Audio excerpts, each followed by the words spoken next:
آج جتنا ڈیٹیل میں بتا دیا ہے سلمان اکرم راجہ صاحب نے، تو ہماری ساروں کی نظریں سپریم کورٹ کی سپریمیسی پہ ہیں، اور میں یہ سمجھتی ہوں کہ جب ہم آتے ہیں یہاں پہ تو ہمارے دل میں اس بات کی امید نہیں، یقین ہونا چاہیے کہ ہمیں انصاف ملے گا.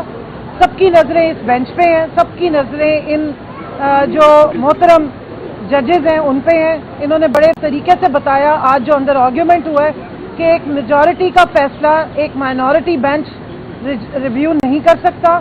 اس چیز کو آئی تھنک کہ بڑے اچھے طریقے سے پریزنٹ کیا ہے، اور میری استدعا ہے اس سپریم کورٹ کے جو بینچ ہے آئینی بینچ سے کہ جلدی نہ کیجیے. جس طریقے سے فیصل صدیقی صاحب نے بھی بتایا کہ جو سپریم کورٹ کی جورسپروڈنس ہے اس کو قائم رکھنا ہے. اس میں آرگیومنٹ کا ٹائم ملنا چاہیے، ڈیبیٹ کا ٹائم ملنا چاہیے. اور دوسری بات میں یہاں یہ واضح کر دوں کہ جو فیصلہ ہوا تھا اس سے پہلے جتنی بھی ہیئرنگ ہوئی تھی، جتنے آرگیومنٹس ہوئے تھے، وہ ریویو کے بعد دوبارہ نہیں کیے جا سکتے.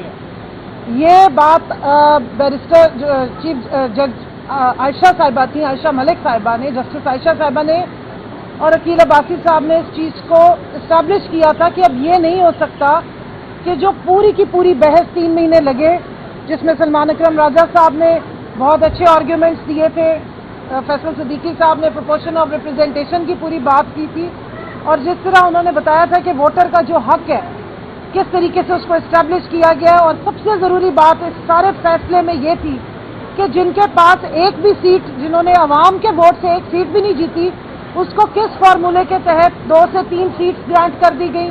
جنہوں نے ایک سیٹ جیتی ہے جنرل الیکشن میں عوام کے ووٹ سے، ان کو 4 سیٹیں دے دی گئی.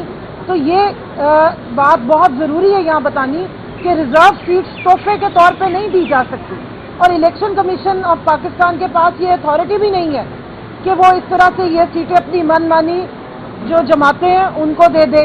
اور سب سے امپورٹنٹ بات جو اس ریویو کی یہ ہے کہ الیکشن کمیشن آف پاکستان ایک آئینی ادارہ ہے، عوام کے ٹیکس کے پیسوں سے چلنے والا ادارہ ہے. اس کی نظر میں تمام جماعتیں ایک جیسی ہونی چاہیے. میں یہاں کہنا چاہوں گی کہ الیکشن کمیشن آف پاکستان کو نیوٹرل ہونا چاہیے، بجائے اس کے کہ وہ جماعت بن کے ہماری جو استدعا تھی اس کے اگینسٹ آ کے 10 مہینے کے بعد کھڑے ہوئے. اور اس سے بھی زیادہ جو تکلیف دہ بات ہے وہ یہ ہے کہ جو 13 ممبر بینچ نے فیصلہ دیا تھا اس کی امپلیمنٹیشن نہیں کی گئی. 10 مہینے تک بڑے دیدہ دلیری کے ساتھ 13 ممبر بینچ کا فیصلہ جو ہے اس کو ردی کی ٹوکری میں ڈالا گیا ہے.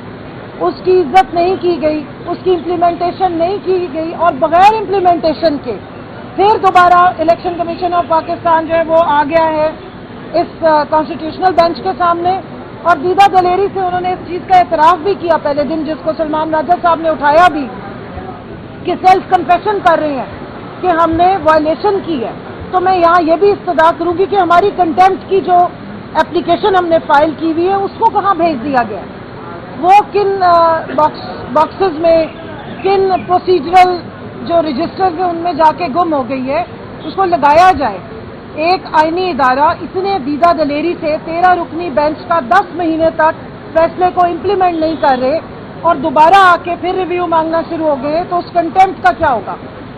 سپریم کورٹ کی جو سپریمیسی ہے، سپریم کورٹ کی جو ایک حیثیت ہے، ایک عزت ہے، اس کا کیا ہوگا؟ تو عوام آپ کی طرف دیکھ رہی ہے، ووٹر آپ کی طرف دیکھ رہا ہے. ہم سب جس طرح انہوں نے کہا کہ ہم ایک ریزسٹنس کے لیے کھڑے، ہم آئین کی سپریمیسی کے لیے کھڑے ہیں، ہم اسپرٹ آف جو کانسٹیٹیوشن ہے اس کے لیے کھڑے ہیں، اور ہم ووٹر کے ووٹ کے لیے کھڑے ہیں. ہم نے کھوکھلے نعرے نہیں لگائے کہ ووٹ کو عزت دو. ہم برحق طریقے سے پورے ڈٹ کے جو واقعی ووٹر کے ووٹ کو عزت دینے کا معاملہ ہے اس کے لیے اسٹرگل بھی کر رہے ہیں.